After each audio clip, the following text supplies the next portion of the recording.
What's up, guys? It's Talon. Today we're coaching a Diamond Janna player, and I think this is a really useful video for people who don't know how to have impact on champions who don't necessarily have an inherent amount, like large inherent amount of impact. So for example, Janna or many Enchanter champions, most people find a hard time really being able to carry games, and they mostly can just do, what they're supposed to do, which is sit back and heal people and shield people. And so we really talk in this video about how to find that additional impact from the support role, especially when you're playing Enchanters.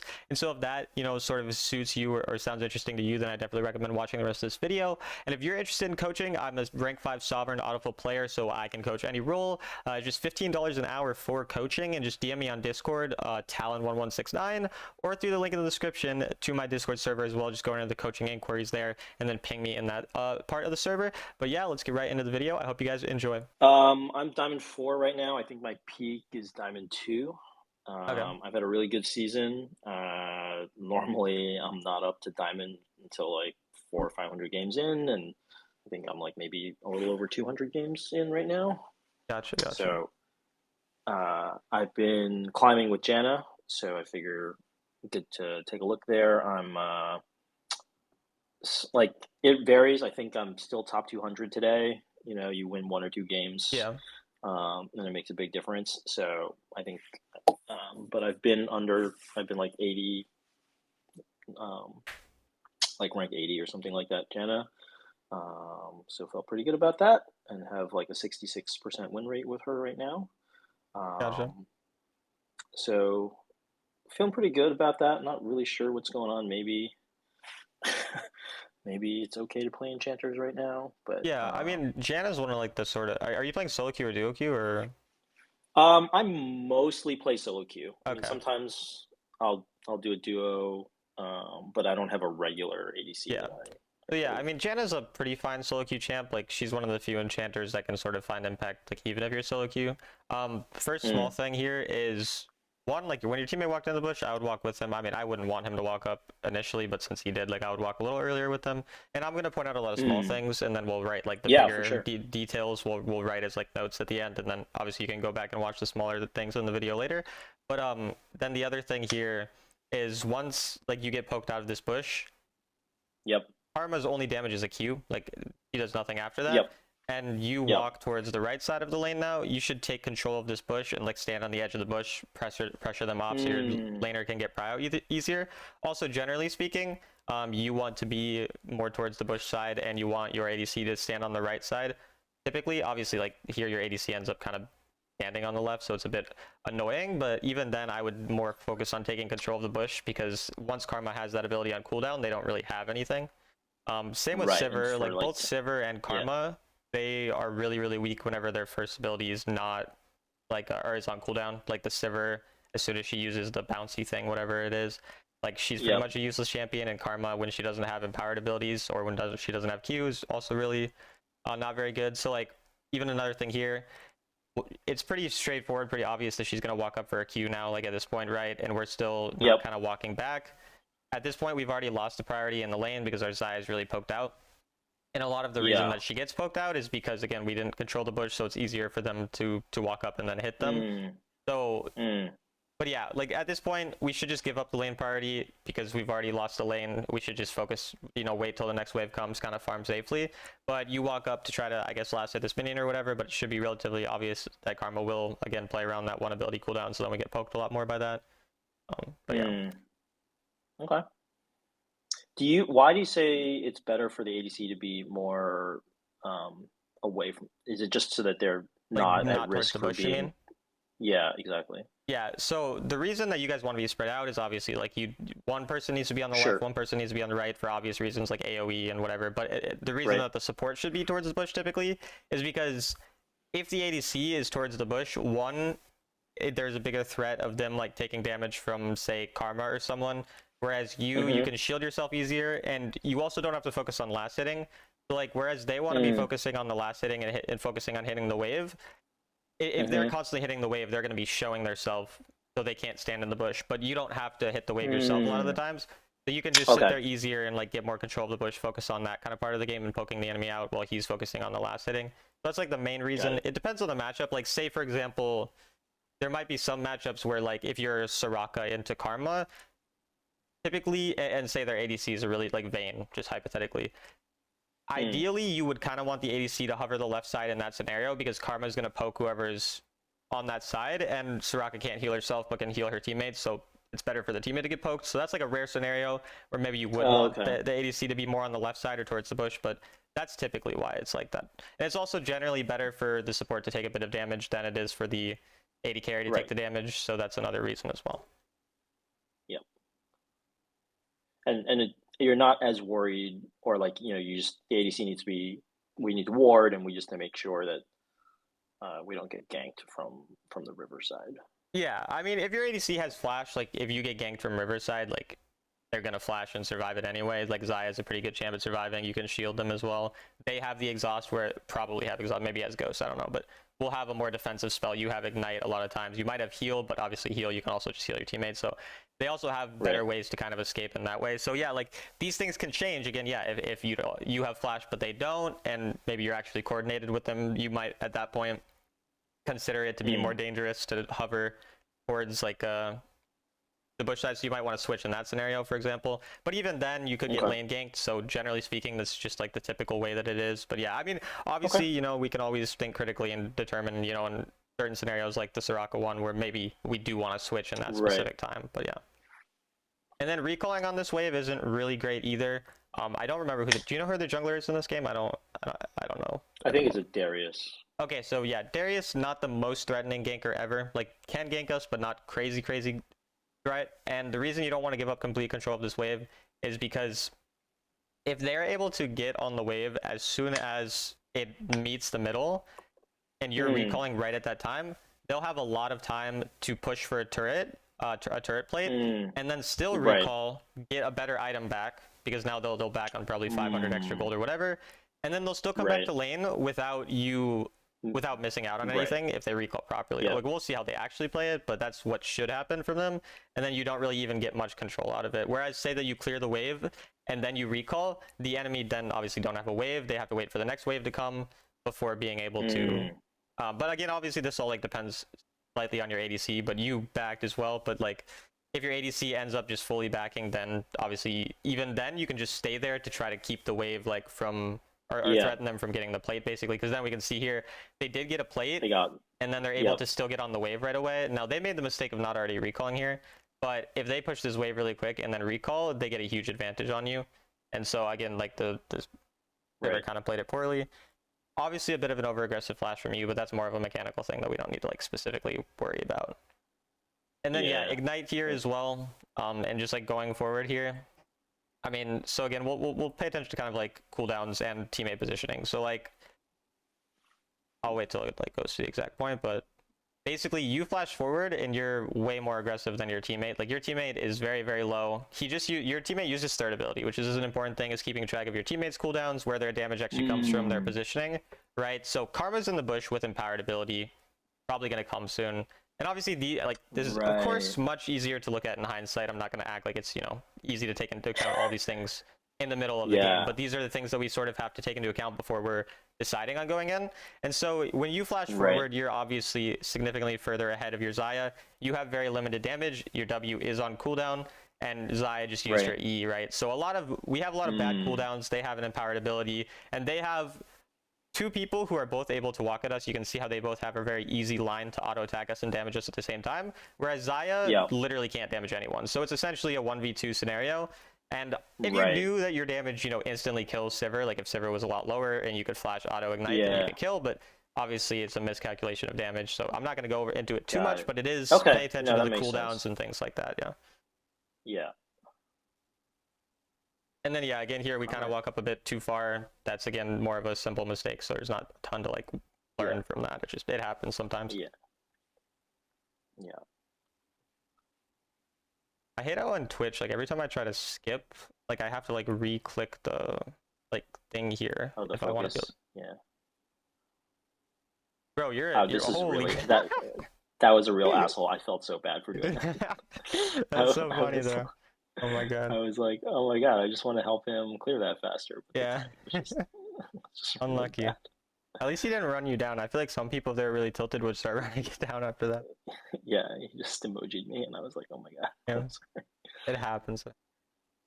Okay, so another thing about kind of wave management as support, it's very important that this wave gets pushed really quickly because of the fact that it's going to push into them anyways. And looking at where the wave is currently, so just looking at it at this exact moment, you have 5 minions, they have 4. So obviously it's going to push into them, but because you don't have that many more, it's going to push slowly. And so if they want, they can freeze it on you, and you have to walk up very far, right? And so what you should be doing at this point is going again towards the bush here, because then you'll be able to kind of cut them off, like, you know, pressure them a bit, and then you should be hitting the wave really quickly, using probably your Q on the wave to hit the wave and maybe poke them as well. Use the laser thingy to poke them a bit too, and basically just super hard push the wave, because you never want a wave to be like this, because it makes you very susceptible to ganks. When you have the wave pushing like this, you want to get it under the tower very quickly, because it allows you to, one, potentially push turret plates if you're in a winning lane. You're not really winning this lane. So what you would do instead, you would either recall, but you don't have gold, so you wouldn't recall, or you would rotate for vision, which is what you would do, because that's what we're in. So like, we want the wave basically to be pushed really quickly to give us more options to do more things, because currently we're not really winning the lane. Zaya's not really a good player. We'd probably rather play around other parts of the map at this point. So essentially your goal through the rest of this game should be push the wave really quickly with your teammate. Even if he gets annoyed at you, just cue the wave, ping attack, try to get it to push, and then rotate towards mid lane, rotate towards other parts of the map, basically. Because yeah, you can see here how we kind of end up just like wasting a lot of time here, and then we trade longer, we're spending more time in the lane, and we're continuing to not win the trades. And then yeah, that's where this kind of, again, the jungle then shows up, or it's mid and jungle. So yeah, it just kind of makes it a lot easier, and then they can zone you off the wave, all those types of things.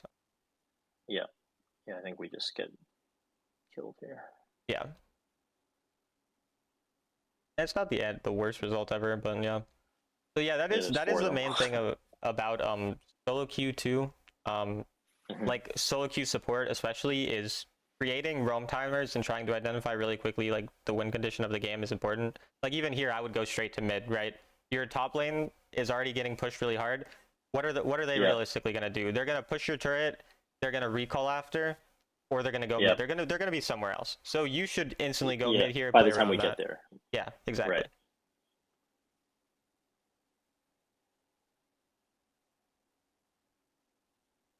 And then yeah, again, we're just following, like, we don't really need this extra little bit of gold, and then we don't even end up getting it. So if you'd gone straight through mid with the Ahri, like we said, you end up probably getting an assist or two here. And it's obviously a lot more beneficial, but yeah. Right.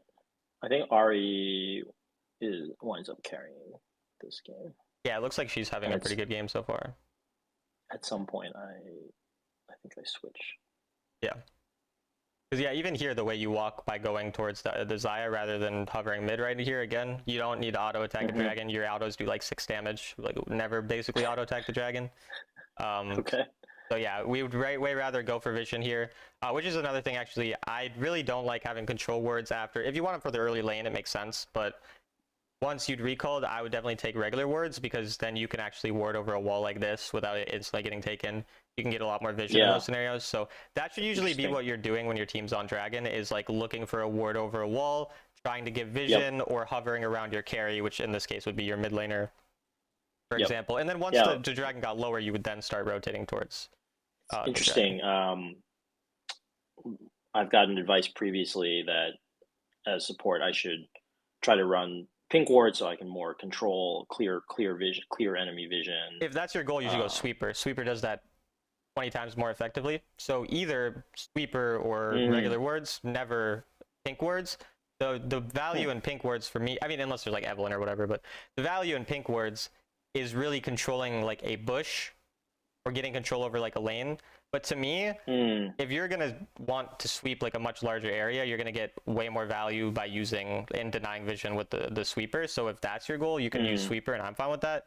For me, if I'm able to properly like utilize just like basic positioning and control over waves by, again, had you gone with Ahri earlier there, you push the mid wave with Ahri, just like I was telling you to push the top wave earlier. You always want to be helping or hovering a wave and then having that wave push, and then utilize that wave priority to then rotate into something, like into an objective, into a play that you want to make, into a roam, whatever.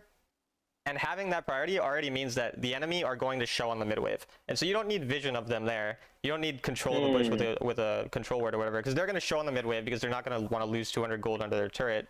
And so once you get vision of them, you utilize that to rotate into the pit.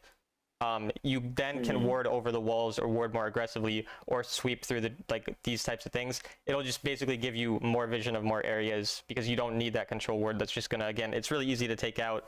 The enemy know that you see them there as well, so you never get like a surprise catch on them because they know that you have vision of there. So the only thing you're doing, like you said, is denying vision, which then sweeper just does better anyway. Got it. Interesting. Okay. Oh, also, yeah, I do like sometimes being able, because I find that in a lot of games people won't ward the Baron or something. You know, like we can't take it right now, but no one will ward it, and so it's, you know, I guess if I had yellow ward, that would be fine. I could just throw it. Yeah, exactly. Also, I don't know why you're not rushing boots and enchant. It's always like the best gold effectiveness for supports. You should definitely start doing that. But yeah, I've been with this. I've been going tier, then harmonic, and then boots, just to sort of get heal up earlier.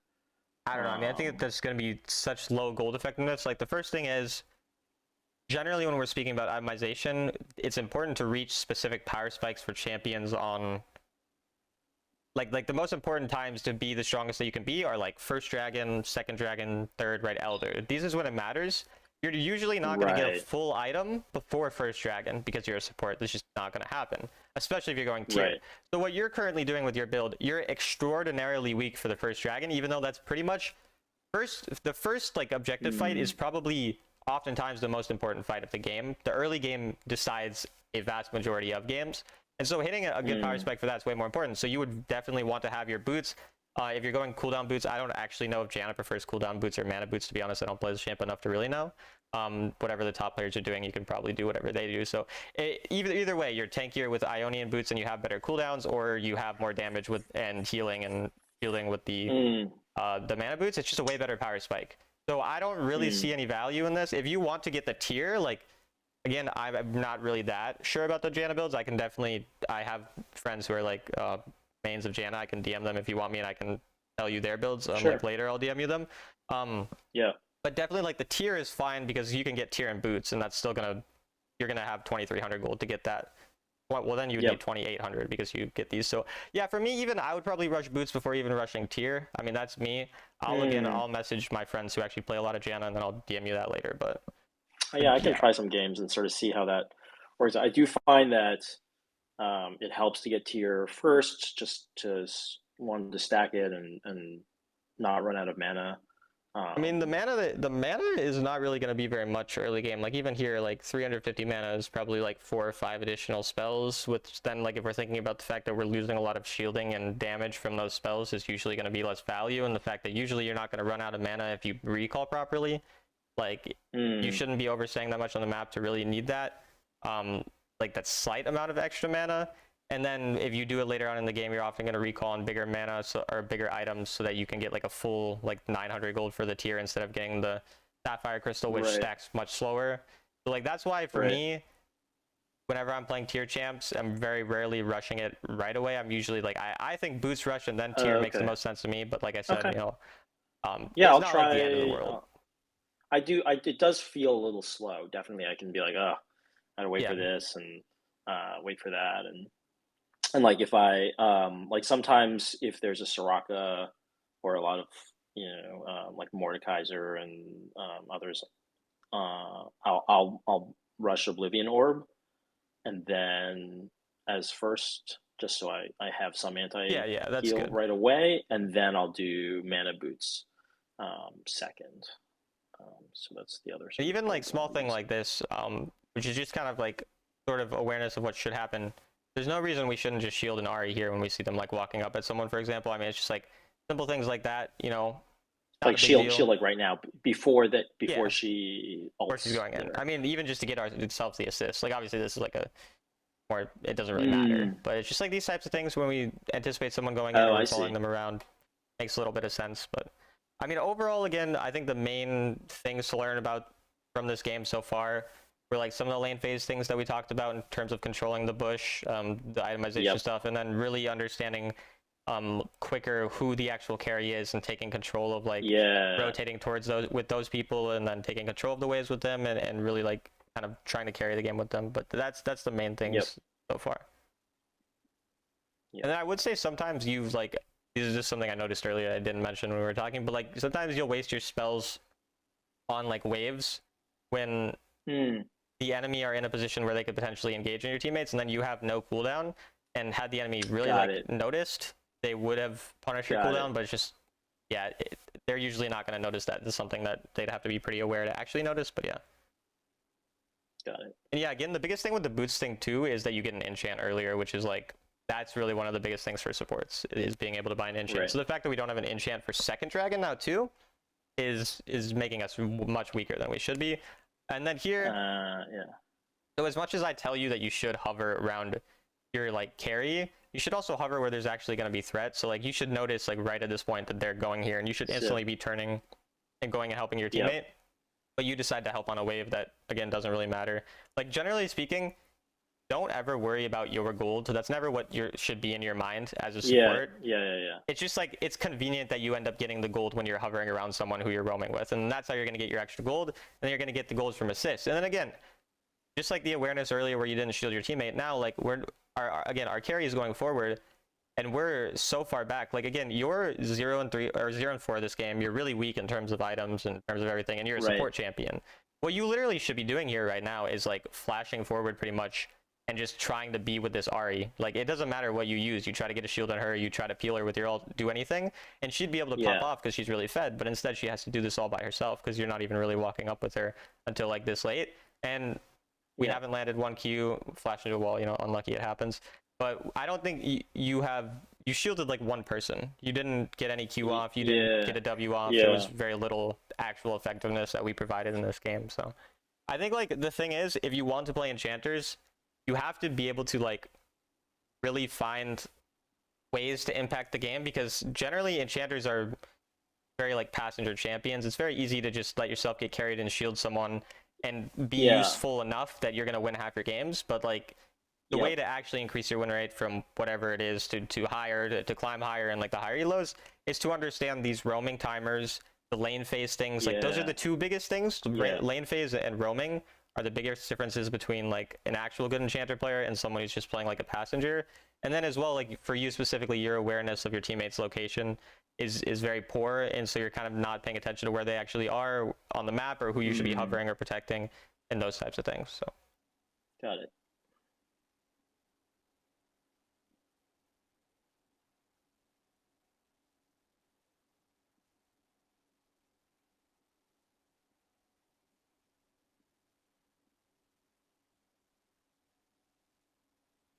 okay, and also again, this is a smaller thing for mechanics here, but like this is again paying attention to cooldowns and understanding how the enemy will actually respond, because as a champion whose your goal is peeling people, generally that's what your champion strength is, you really have to understand like you have to put yourself in the mind of the enemy to understand how they're actually going to play the game, and use your cooldowns based on that. So for example here, Sivir's running away. Why would we Q when Sivir's running away and out of range? She's not going to walk back into you, so there's no way your Q's ever going to reach them.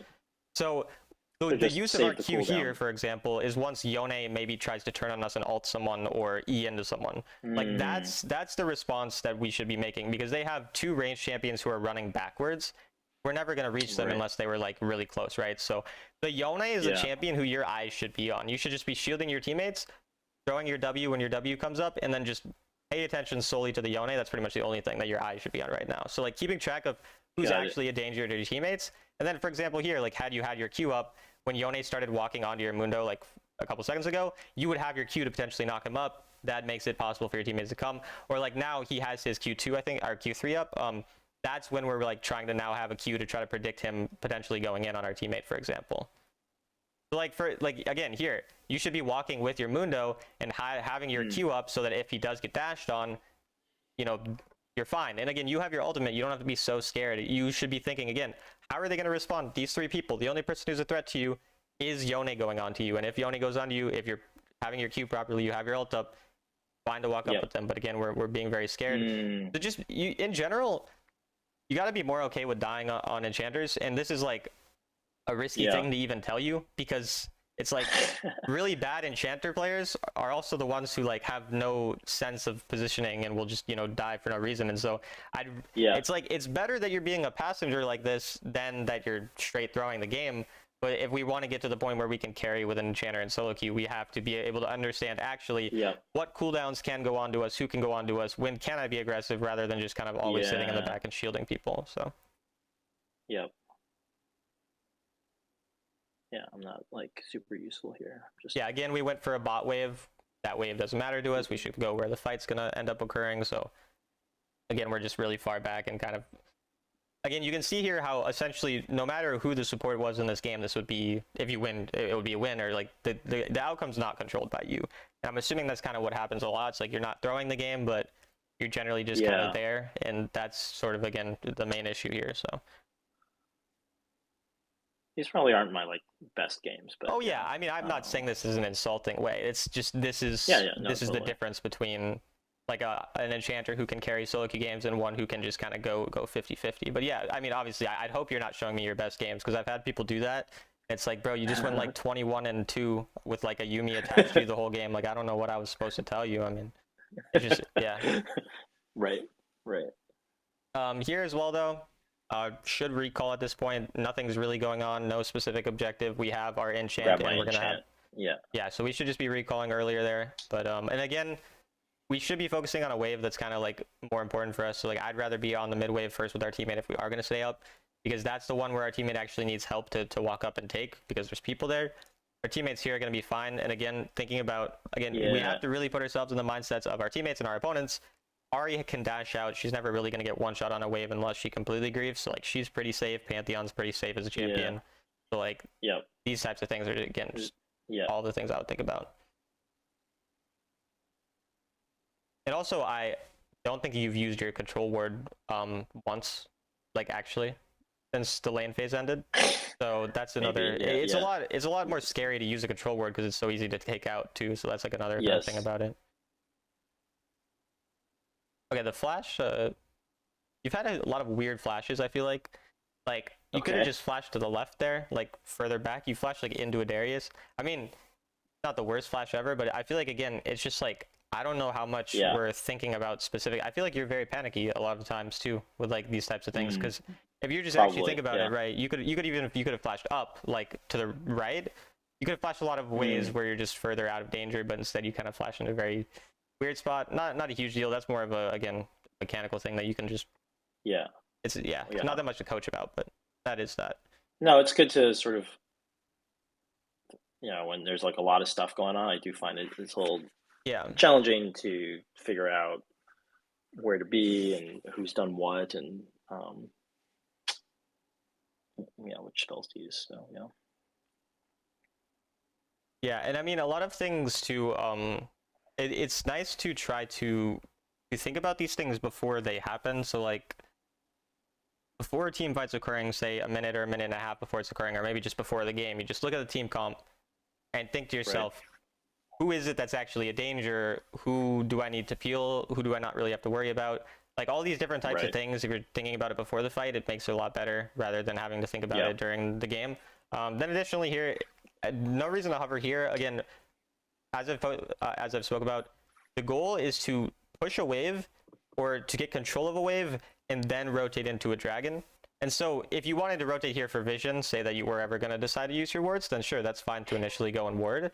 But after that, what we should be going is going through mid lane with our teammate, just hovering on the wave for him so that he can push it, and then we use that to rotate towards an objective. But again, also, we'd probably want to be realistically yellow warding the Baron before the dragon, so that's another thing too. But especially because the enemy are kind of hovering on that side. So this is something that I'll do often before. And this is fine for setting up like how you did it. But again, what we would do, we'd go mid first, and then we do what you're doing, because it just gives us better control and makes us have to get better vision of the enemy. Whereas you guys ended up getting mid control anyway because Mundo was fine. But a lot of times your ADC would be there by themselves, and then like they actually need protection. So just getting in that habit of controlling that first. And then also, if we're looking at it, the first time you did use a control word, you just used it like a pink word or like a yellow word would be used, because like nobody's going to ward here, right? Like all the way up there.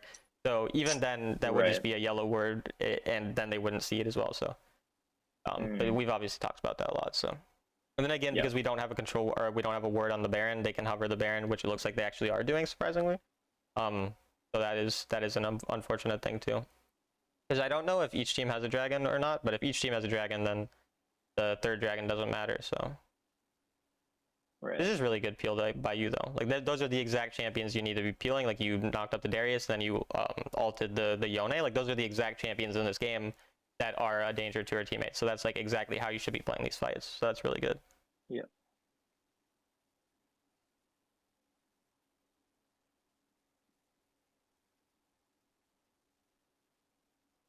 Damn.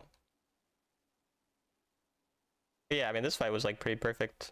So it worked out really well too. But again, here, like, I don't see why we're not hovering our Mundo. Again, you're autoing the dragon, like, 10 extra damage, so yeah. If we were just with Mundo, it's a little more beneficial, but overall, that fight was played really well, so. And we probably should try to do Baron here. Like, we should be pinging it. I think another thing that you can do to carry a lot of solo queue games is just pinging a lot. Like, had you, like, you should be spam pinging the Baron, like, 6 times, so that hopefully your teammate would come. And then what you should be doing here, again, auto the Baron does not do anything.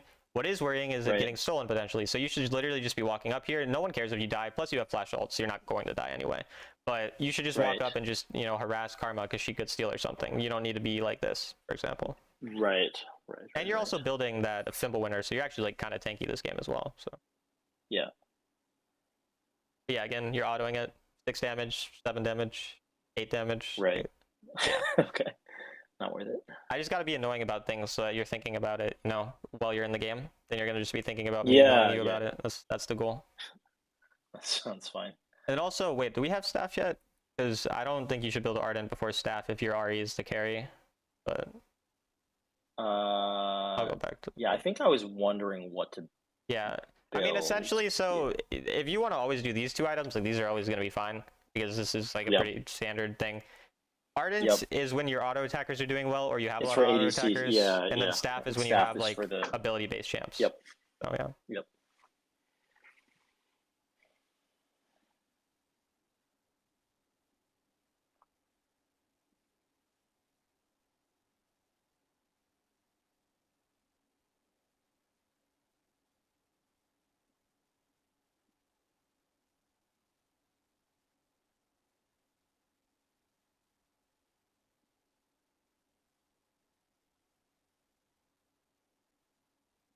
One thing that I noticed that I'm not very good at is hitting the third ability on the T-Rex because it's got like a little delay. Oh yeah.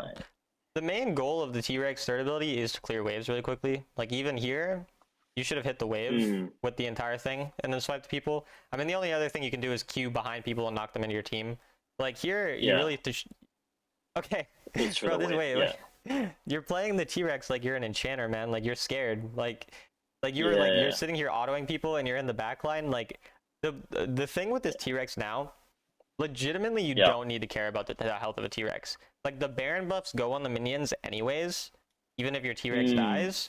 And the only value you get from the T-Rex is just like using it as an extra health bar to bait the enemy, and then using the ult, like using the first ability, third ability to clear waves, and then the ult to kill a turret.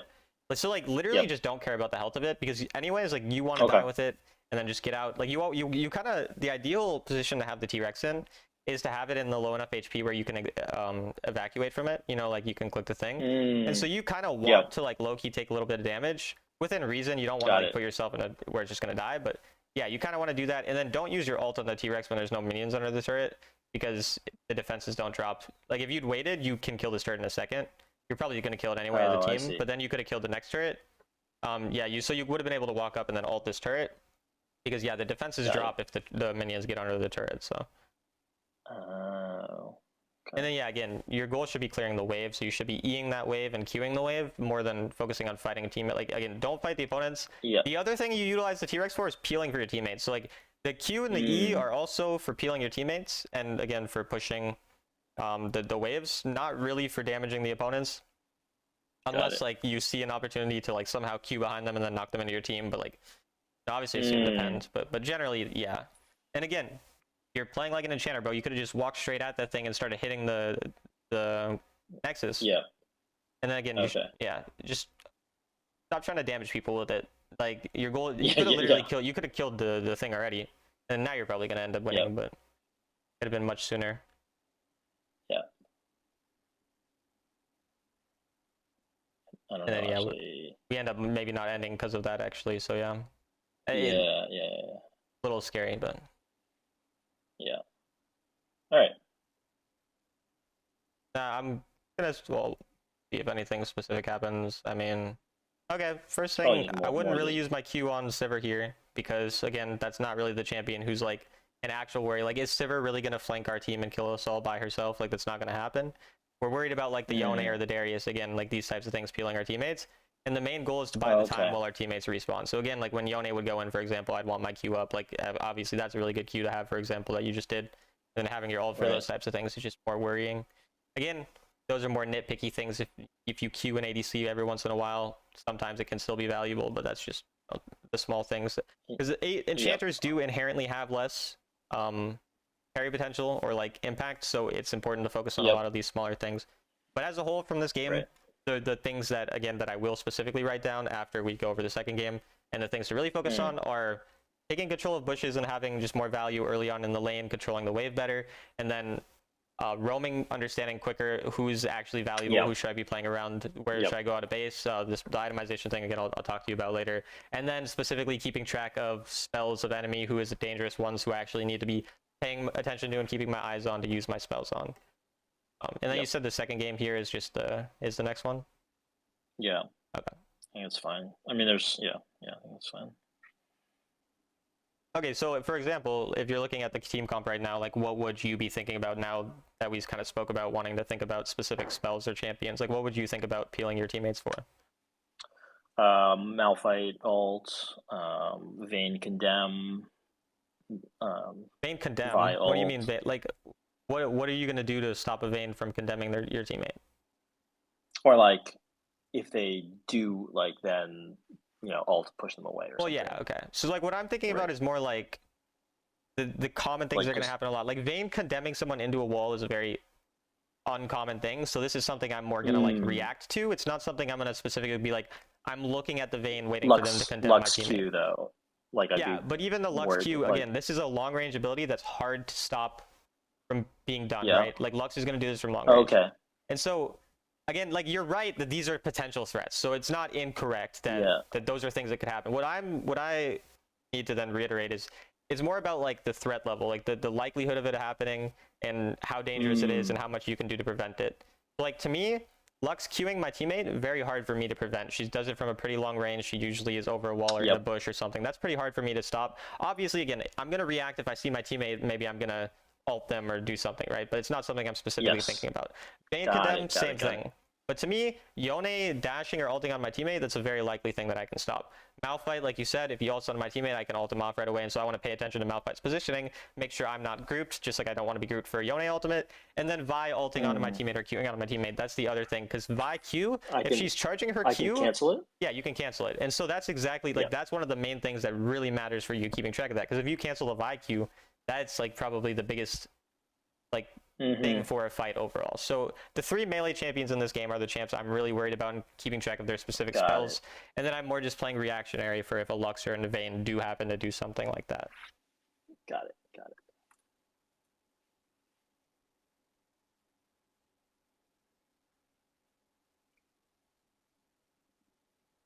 I'm assuming, that's your teammate. I hate when people word that bush like that. But even here, like your teammate is getting so much poke on them. So even here, you could literally start walking in this bush and like taking control of it, for example.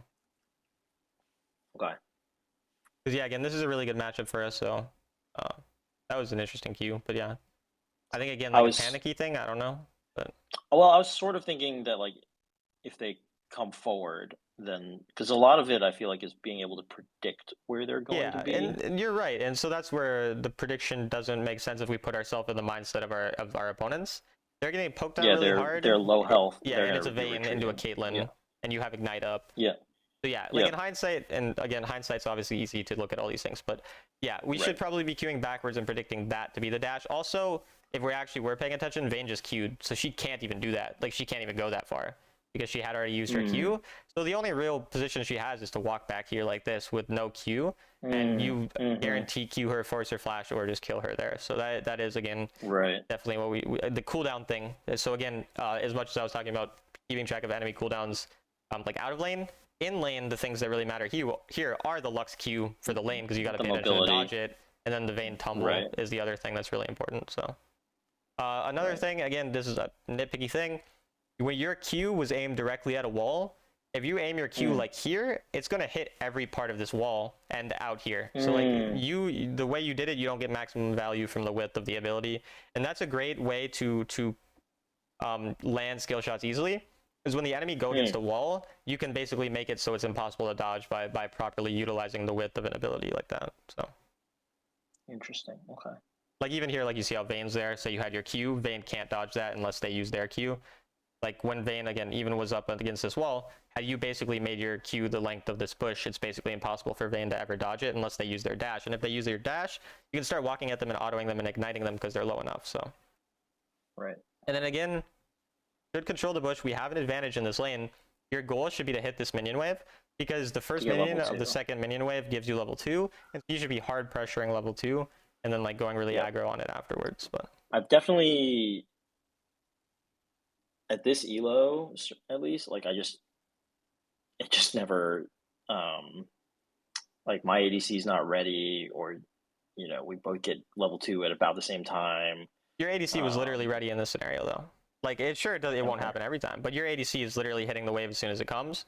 And had you been hitting it, and then look, like you get it first at a decent time. Had you hit it earlier, you would also have gotten this earlier, because we see how low this minion is. Had you gotten it, and even though you get it right now, walk up, shield yourself or W, do whatever. I don't even know which is the better ability to start. I don't play Janna. And you probably just W the Lux here. Just walk at her, W or Igniter. Are you really going to get one shot from full health by a Lux in an early game game? No, we're not. So it's just free, right? We can take a lot of advantage of that.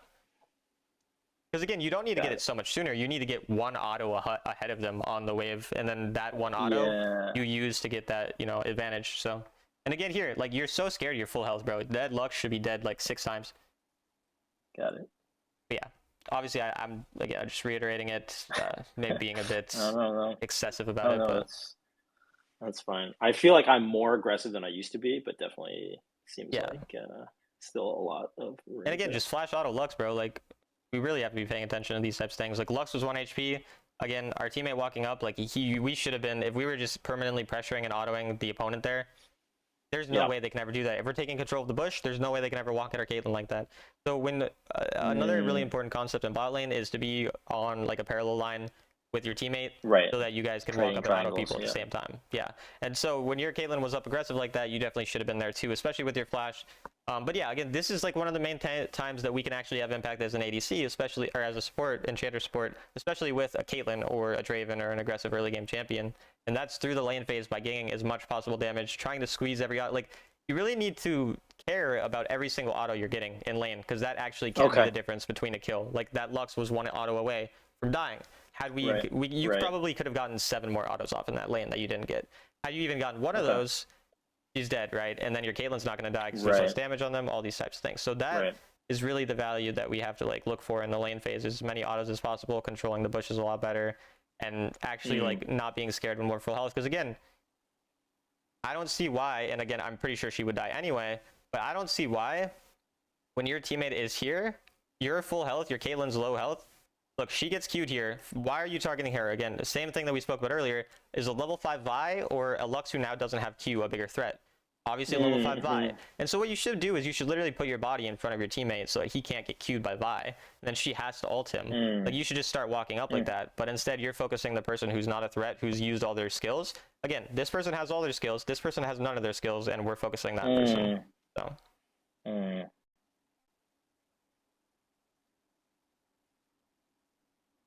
I mean, she dies somehow. She should never die there, but she does. So, I mean, I guess, you just predicted that. You're the GOAT. No, get lucky. Though I get lucky actually, maybe 40% of the time when people try to dive. You can, they're too greedy and then they stick around and get take 2 turret shots and. Yeah, I think that's definitely a beneficial thing. Small thing here, but you could have also walked up and froze this so your teammate can get there and get more gold, but not the end of the world. But like, had you stopped, like, you end up stopping this one, so it seems like you eventually realized that. So, and that's really good to stop their back too. So I definitely like that. Because like messing with the opponent and stopping their back definitely helps your tempo a lot. And then the goal should just be to push this wave and recall, since we do have a decent amount of little gold to spend. So. Yeah, I did intentionally stop the recall. I think we do well. He's no mana, so I think you probably ends up working out. I mean, it is the correct like thought process, stopping their back and everything, because then they're low mana and going aggressive. And again, like there's a lot of like little mistakes there, but like that's not what I'm concerned about. I'd rather have you making these more aggressive plays when you see an angle and going for it. And then the more you go for it, the more you're gonna be like, oh, I should have queued that, or I should have done this. You know, those are the mistakes that are okay with me. I'm not okay with the mistakes where our Caitlyn walks up for free kills that she should have, and then we're scared and not walking with her. Like those are the things that really matter to me. Right. And then at this point, I would want to recall. We have a lot of gold to spend, so like you should have recalled it quite a bit earlier already, because now we're just kind of sitting here. When would have been a good time to recall? Yeah, in this Let me go back to the specific point. So I want to go back to, so we get the wave under. You don't really need this extra gold here. The enemy are dead for a little bit. 2 people are showing on the map. It's only Vi. Like Vi could only be the person there. I would just go in this bush and hover, because as my teammate's getting the thing, like I'll just start recalling in this bush. As my teammate's getting it, I'm either going to be able to stop my back if someone shows, or I can just, you know, stay there. So I would just recall already at that point, because we don't have much else to do here. And also, random thing, like I've done this so many times, and from experience, walking up for this fruit makes you way more likely to die than not, because the only time that you possibly die here is if a Vi happens to be right here and queues you, but you're never going to die if you're all the way over here. So it's like, I've had that happen to me so many times that I have like PTSD from that, so. Okay. Yeah, so it would have been better for me to just recall here. Like greeting, like the mistake your Caitlyn made is a mistake a lot of ADCs make. She feels good about it because she got an extra plate, but like the reality is greeting this plate rather than recalling means that now, despite being up, now she has money. Yeah, she has so much money. Strong. You also have so much money, and now you guys are super weak here. And luckily your Viego's here, but like let's look at Vi Camp, right? Vi Camp is spawning in 4 seconds, so she, if she wasn't dog shit at the game, would be here already, because she should be on the bot side of the map right now. So Vi should be here. Probably would have been in a position to kill you, and then you guys are really weak, so Caitlyn's not actually going to do much damage. So both of you guys needed to recall significantly earlier. And again, they're not always going to listen to you, but you didn't ping one time, right? Had you pinged retreat, and then you start recalling, sometimes they're going to die and then they're going to ping you for it. But a lot of times it ends up working out and they listen, and it's just a lot better. Yeah. And another thing is dying when the wave is pushed under their turret is not that bad, because they can't. It's a fast recall. Yeah, they can't. Early game fast recall. Exactly, but they also can't like push the wave and pressure your turret, because there's no wave there, or the wave is further back. So like you lose a lot less, rather than if you die under your turret with a wave, then you lose that entire wave. They get plates. They can do a lot more. So like it's also not as worrying if your teammate dies there after already pushing the wave. And then at this point, so your Caitlyn's strong, so you want to play around Caitlyn, but because Caitlyn recalled later than you, what you should usually do as a support coming out of base when your Kate is like recalling late is go for mid, especially because you can get control over the wave for because again, you're alone here and you don't have flash, so like again, somehow it works out. Like never should work that we get the scuttle there, but like the reality is we usually should be mid lane there and then just hovering our team and then rotating with our team rather than being alone. But at this point, I don't mind you now like coming to Caitlyn because she's being really greedy and your jungler's not here. So even here again, like you're mega scared for no reason. Your Caitlyn's really fed and you're a Janna. Like what you should do at this point, as soon as the Caitlyn ends here, which again is her fault, not your fault, but as soon as she ends here, you should literally just walk at Vayne and just ult them back, and your only goal should be like, if I die, I die. I need to make sure my Caitlyn lives. Obviously you don't want to die, but you should just be a lot more worried about them rather than yourself. Yeah. But your positioning, you know, you don't even end up getting the knockback off your ult. You only get the healing, and then like Vi didn't smite, it was like 100 else, but I mean. But yeah, basically it's like a lot about just not worrying as much about yourself, because like at the end of the day, dying one time as an enchanter a lot of times is not going to matter, because If you're dead, your Right. teammate can still get the entire wave, but if your teammate's dead, you're not going to get the wave because you have support item and that type of thing. Right, So. right. And then, yeah, ideally here, now that we've taken the turret, we go towards mid lane. That all, and again, utilizing pinging will allow us to be more likely to do that. But on my way, or oh, then Vayne comes here, so I guess that's fine. I don't know. I think we killed Vayne here. Yeah, I don't know what Vayne was doing there. And then she exhausted you once she was already dead. Definitely interesting gameplay that I'm watching from the Vayne, but yeah, we would definitely go through mid here, especially because Cat died, and then again using our pings. That's another big thing to do. Just always try to get your teammates to listen to you. But 0-2 Magi's Katarina. Everything I'm watching in this game is making my eyes hurt. Like, what the hell? Sorry. No. Actually, I'm insulting your opponents and your teammates. I'm not insulting you right now. Like, what I meant was the cat and the cat and the Vayne and the Lux. It's one of these just crazy stuff happens in Diamond Emerald. It happens in fucking Challenger too, man. It's everywhere. I don't know. I will never go any objective this game. Yeah, now the Viego is getting angry. But again, when a wave reaches, we go. So on I think the a wave little first. bit. Yeah, go ahead. Here is I'm not 100% sure what Viego is mad about because I haven't been paying enough attention to I don't know everything else that's going on. Maybe the top laner didn't rotate or something for an objective. I don't know what happened, but interesting. Yeah. And he doesn't. Like we go through this whole game and he doesn't take a single objective. Oh, yeah. I don't know. At least he's actually like true to his word, I guess. That's nice. Yeah. But again, the thing about controlling the waves, you can pay attention to where a wave is based on where your wave is. So again, like for example, Set's wave is right here, so we know the top wave is there, right? And so when you see your wave coming here, you need to be on this wave right away and pushing it. Right. But you're going for vision while the wave is happening, and a wave is a very likely time for the fight. So then your Caitlyn tries to walk up for the wave, she gets pressured off because of this, and then she actually does die from it. So this is one thing where this double kill is actually prevented, strangely enough, from us not going on the wave right away. That wouldn't happen then. So taking control of those types of things allows the enemy to rotate easier or to pressure you guys on the waves, because the waves give vision as well, and just that entire thing. Again, focus the waves and then do whatever else you want to do, whether it's roam, recall, waves before everything. Yeah, pretty much. I obviously, as a support, you don't literally have to go directly on the wave, so it's more about being around, for example, like in a bush, or maybe walking up directly with your teammate, because you don't have to last hit it, but you just want to be paying attention to that and be in a position to like do something with it. Right. Like here, for example, the wave is going up, and obviously, like then you see something else happen, you go over here, but then right after that, you go back to the wave. This is exactly how it should have been. Until you walk back to the Viego and just started sitting around him. I guess you wanted to give him a shield, but like again, that's just I wanted to I mean, I get you were kind of worried, I guess, about him dying or something, but again, it was like so low. Yeah, it'd be more again. We go towards the mid with our teammate for the turret, and like going for vision here. I don't mind this. For example, this is good. And again, this is the whole keeping track of cooldowns thing. And maybe, do you know how Vi works? Yeah. Okay. I mean, roughly. Yeah, so again, this is where got like a Q and alt as mobility. Yeah, so she just Q'd you and she missed, and you hit a Q on her. What can she do? She could ult you auto E. That does like 30% of your damage, your health, and you're flashing. You never need to flash her. Okay. She has no way to ever kill you. See. So like again, it's the panicking thing. You just think about what there actually is that they can do, rather than I see a guy a melee champion on my screen next to me, I'm scared, which makes sense. But we have to actually think about cooldowns and what the enemy are going to really respond with, and then react to that. So yeah.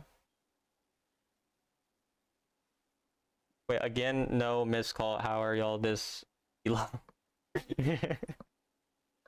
Maybe I need to turn on chat in games. Sometimes it's kind of funny. Yeah, Set I know was unhappy. I guess Katarina might have been roaming on him a lot. Yeah. And then here, this is a situation where you should start going and helping your team and like collapsing there, and then just pinging retreat for your Caitlyn, because we see that happening. So. Yep. I mean, it looks like you do end up probably saving Caitlyn, so I guess it kind of works out. Oh, never mind. You're scared again. See, like this is the same thing. Why are we not in between our teammate? And again, this is the canceling the Q thing, which again, if we had thought about it right away, look at this. Look at this. She's channeling Q in a second. Alt that, right? And then she can't Q. She can't do anything. That's the exact type of situation. Or say we What's the timing? What's the timing on when to do the cancel? Like, do you wait Anytime that till she's charging her Q, you can do it and it'll get canceled. Do you see like how she's currently charging up her fist thing? Yep, I can. Yeah. Yep. And also, if you do, how Vi works. So if I yeah, go ahead. How Vi works, her Q is a very short range. Right when she's charging it, it gets longer as she charges it. So if you like, she just started charging it. If you went up at her right now, you could walk here. It's not even going to be this range. It's going to go like there. So you could walk just a little bit further, Q or alt it, and then it's just going to go away. Like she's not going to have it. So yeah, definitely anytime that she's charging it, you can do it. If she does start getting it off, like she starts dashing, I'm pretty sure you won't be able to cancel it anymore.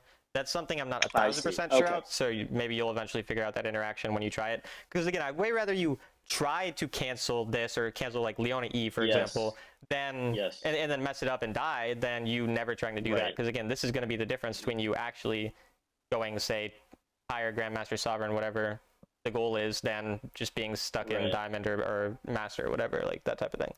Yeah. And again, you're full health and you're super scared in the back line. You don't need to be so far back, especially when we're building like the tankier Janna build as well. So again. And yeah, I'd probably just like want to recall at this point. I mean, I don't mind walking, I guess, with our team here, but the goal is to try to recall as soon as we can. So again, pinging retreat. Once again, utilizing the pinging would be nice. Yeah.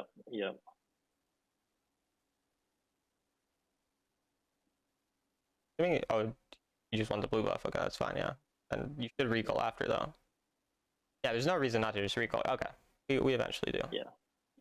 Yeah, but I wasted a bunch of time standing around. And then, you can see how now we're at the dragon just... Oh, that's... We're at the dragon right when it spawns rather than being there, say, 20 seconds beforehand to set up for it because of the fact that we wasted some time. And that last cone is, that is unfortunate. But even here, again, this is a very, like... Even if this happens to me, I'm not going to be thinking about all these things. So I'm not saying it's realistic. But, like, again, in the hindsight thing, we don't need to Q and ult instantly. We want to Q first... And then we wait till they use their other dashes, and then we're ulting later. Whereas, like, we're wasting both of our canceling at once, and so then it's easier for them to kill us. But again, that's obviously like that is just unfortunate. It is what it is.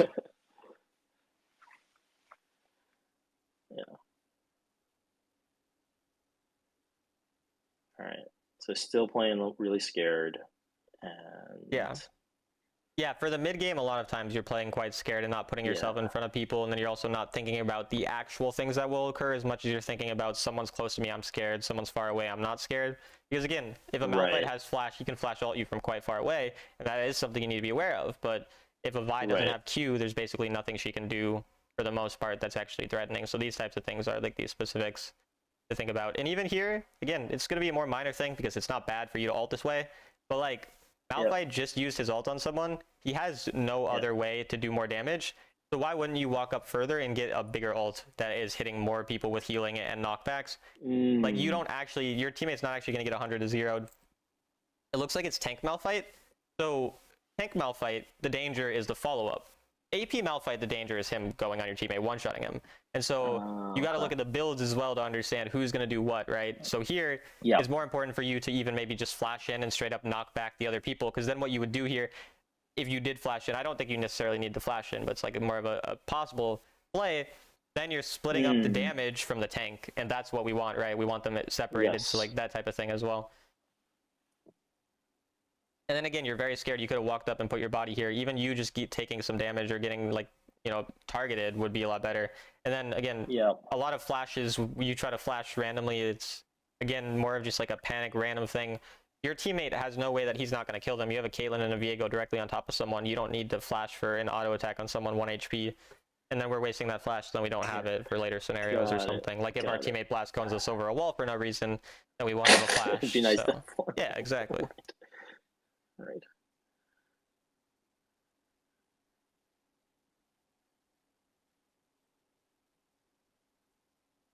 Damn, goated prediction.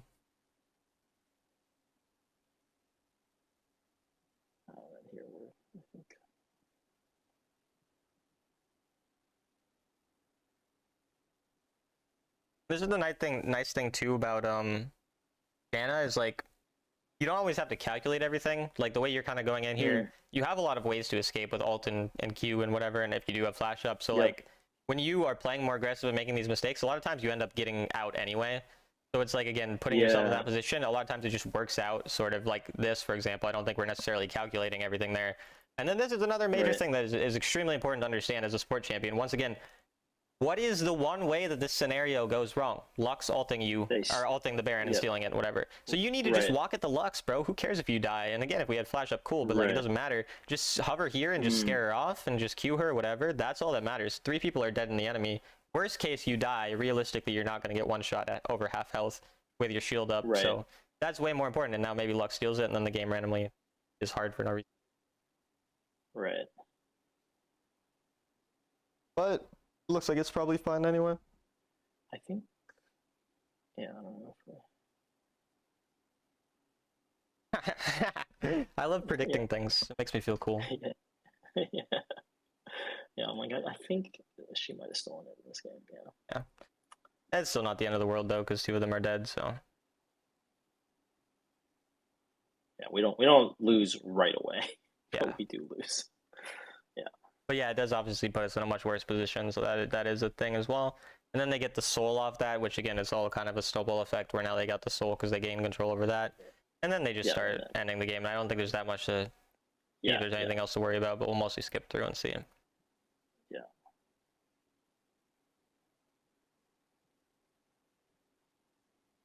Yeah, like that's a fine flash. Like it is a little worrying there that you might actually die. So. And again, is Ardent good? Yeah, Ardent is good. So. Yep. Yeah, I would say I have a decent understanding of what all the items do and when to build them. Maybe I need to rush boots more. Yeah, I think apart from that, most of your itemization seems fine. Like again, I don't play this champ, but I'm pretty sure that's typically like how I see the champ build. Yep. Yeah. The other, a lot of people will just build mana boots. Yeah, I mean, to me, I think mana boots. I think Ionian boots are the worst boots in the game, but I think enchanters are the only ones who can maybe use them. But I think mana boots are better. Maybe I'll try a couple games tonight where. And like if it's like the priority of things, the itemization is the lowest priority compared to all the other things we talked about. But yeah, I think especially the boots and enchant thing is a must, and then the other smaller things. I mean, it's whatever. If you want to switch boots or use the ones you use. And yeah, we do this here. So I'm gonna share my, or you see my screen. I'm gonna write out some notes for you on the main things, and then I want you to approach your games.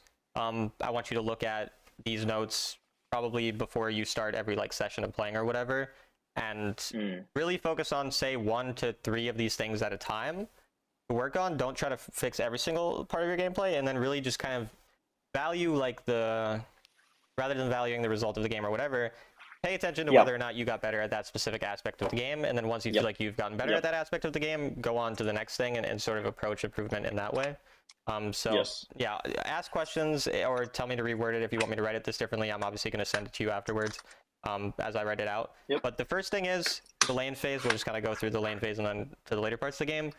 In lane, take more control of bushes rather than just showing yourself all the time.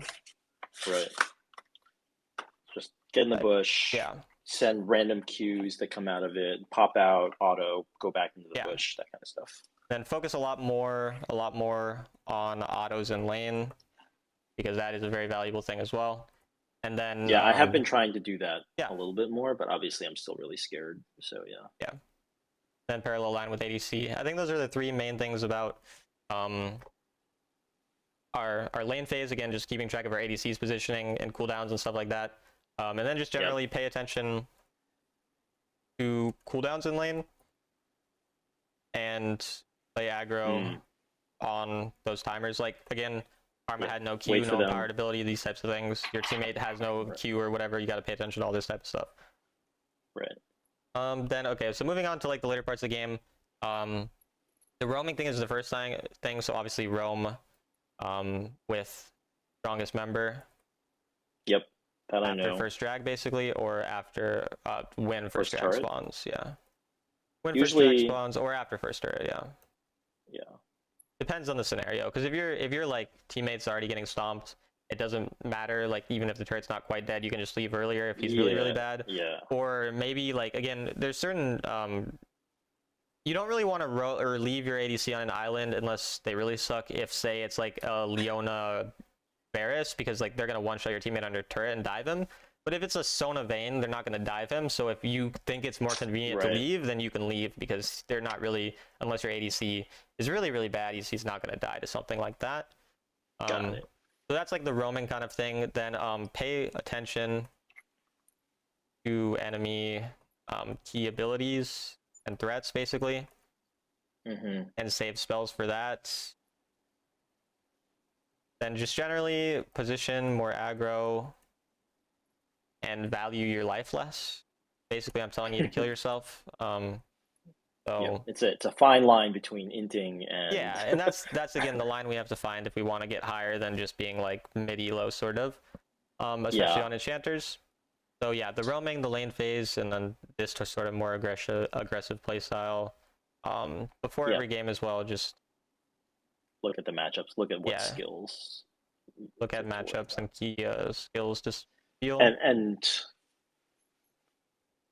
yeah, I guess I had to just in particular think about which things are cancelable potentially. Yeah. I can't type. Cancel. Yeah, I mean most things that are like charge up abilities are especially good to cancel. You can cancel most engage from tanks to like Leona E, for example, or a lot of things like that. Can you like the wording cancel, as well. Can you cancel a hook? Like for who? What do you mean cancel hook? I don't know. You can cancel. I think you can cancel if Nautilus is like hooking and going to someone if you queue him like as he's going towards your teammate. Air. Yeah. I think you can do that. You can't cancel like a blitz Thresh or blitz. Yeah. But if Thresh is going to, I don't know if you can cancel it if Thresh is midair as well. I think you can. If he's but again, these are the things to test. So yeah, like these are the types of things that when you play a lot of one champion, you learn all of these small things. And so if you don't know, try it, and then it might suck because you might die that one time. But it's better to learn it for the long run than to be scared and never learn about it. Then switch to yellow wards after lane phase. Oh, and then controlling the waves is the other thing. But control waves so much before objectives. What's up? Sorry. No, just so much to think about. Yeah, I mean that's why again, the video I'll probably post it within say a week or two, and then you can look back on that. And then these notes again, don't try to do all 10 of these. 1 or 2 things at a time to focus on. That's how I always approach improvement. I find really one thing, like for me, for example, right now I'm really trying to focus on actually evaluating when I should side lane when I'm really ahead versus team fight, because a lot of the issues I have right now with my games are once I get a lead, how to translate that to the rest of the game.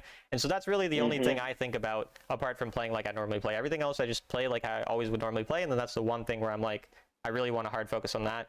So again, find one thing to improve on, maybe 2 or 3. Again, a lot of times it's nice if you choose one thing that applies during an earlier part of the game and one that applies during a later part. So like for example, work on your lane phase, but then also maybe work on your like positioning more aggro, or maybe keeping track of an ability, that type of thing, whatever you want to work on. Because all of these things are relatively important.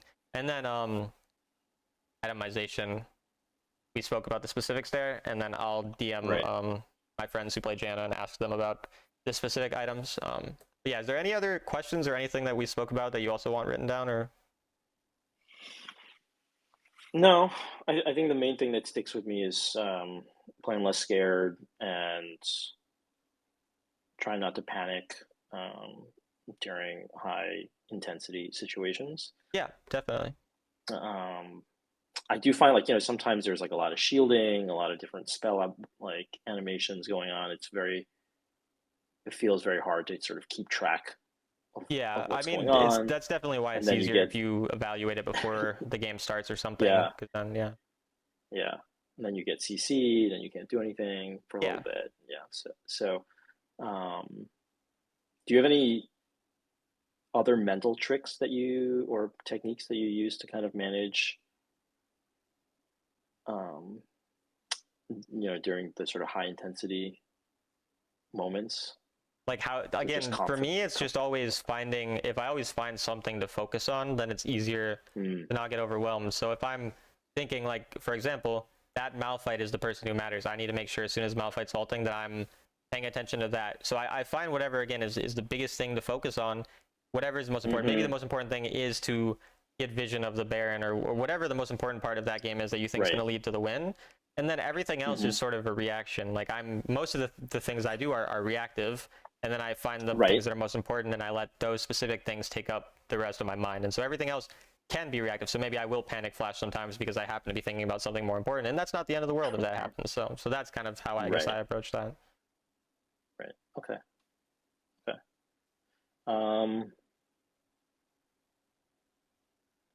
Yeah. The other thing that I think that I'm sort of curious about is, as I said, like, the Viego was super mad in that game about, and the set was super mad in that game about something, right? Like, how much of that are you, like, when you're not reviewing a game, like you're playing, like how much do you notice? I turn off party chat or turn on party chat. I No, don't but see like, what they type. But you mean if they're like inting on not that, purpose but or like just whatever? just like, oh, this person's a bad player, they're falling behind, or they're the mid laner is always roaming and collapsing on the top lane, or something like that. Like, if you're filling support, how much of that are you keeping track of? Are you tracking like jungle pathing as So as what am I paying support? attention to that's outside of my lane, like early game and like that type of thing? Yeah, exactly. Yeah, so the main thing is jungle pathing, because if I understand where the jungler is going to start, then I can use that to time my aggression in lane or my roams or other things like that. So generally, for example, a jungler is going to start red side. I have a better understanding of jungle because it's like I play every role, so I actually like know like sort of a lot more of it. But generally, the thing that's important to understand is they're usually going to start red side. If you don't know better, assume they're going to start red side. Obviously, sometimes that's not the case. And then based on that, if they start red side, they're going to end blue side. So by 120, 130, they're going to be blue side. And so then I use that to understand that, okay, then by the time maybe 215 to 230, 245, they're going to start going back to the red side once the red side respawns. And I use my own jungler. I use wherever he started as like an understanding of the pathing, because once I see his red respawning, for example, if they both started red, I know enemy red's respawning, so he's probably going to be on red side. So I use those types of things to understand jungle pathing. And that's the main thing in my mind. And then sometimes if I see someone dying a lot, or I see something going on specifically, then I guess I'll pay attention to that. But generally, it's more like I'm focused mostly on the lane phase of the jungle pathing, because that's what's going to immediately affect me. And then once I recall is when I'll make sure I pay attention to the scoreboard to really take like a more holistic view of the game. And then that's where I'll decide, okay, am I roaming mid out of base? Do I need to play around my mid laner as soon as Dragon's gone? Do I need to play around my mid laner right now? Or like obviously then if my teammate's inting really hard early in ADC, then I'll earlier look at, do I have a win condition in top side? Can I go there earlier? That type of thing. Does that all make sense, or do you have more questions in regards to that? No, that, I'm just sort of curious what sovereign players paying attention to. Definitely jungle pathing. The game revolves around jungle as a whole. So and I think it'd be sort of interesting to make a video about like timers and path, things like that, where timers of what, like maybe like let's say people need to know that, hey, it takes like 2 minutes for a jungler typically to do a full clear or something. And so if you think they're going to be pathing towards you, don't be under the enemy turret around between like 150 and 215 or something like that. Gotcha. Or like I now know like the first minion of the second wave gives me level 2. There's probably like other sort of things like that. Oh, the sixth wave comes at 4 minutes. I don't know the time that the waves come. Again, I'm paying attention to where my wave is to know when their wave's coming. But the level 2 thing is like the most important part of that lane, and then just level spikes in general. Like anytime that you see that, because do you know that the circle indicates how close you are to the level? Yes. Okay. Then I know. So yeah, like that's obviously what I'm kind of paying attention to for like specific level, because like level 5 is obviously a big power spike too, like that type of thing. But there's so much to pay attention to in this game. Makes it super that's why it's fun. I mean, I've been playing for 3 years and I still have a lot to learn, so that's why it's fun.